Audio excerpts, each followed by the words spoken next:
বলতো, প্রয়োজন ছাড়া এই পৃথিবীতে কেউ নেবে না খোঁজ। এই শহরের চেনা মানুষ অচেনা হয়।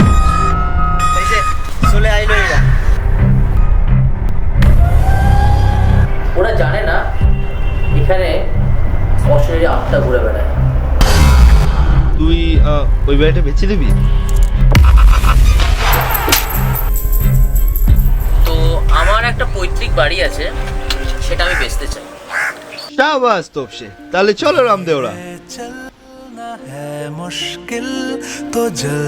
আসলে কি বলতো সোম, শূন্যস্থানে শূন্য দেয় না, সবসময় শূন্যস্থানটা শূন্যই থেকে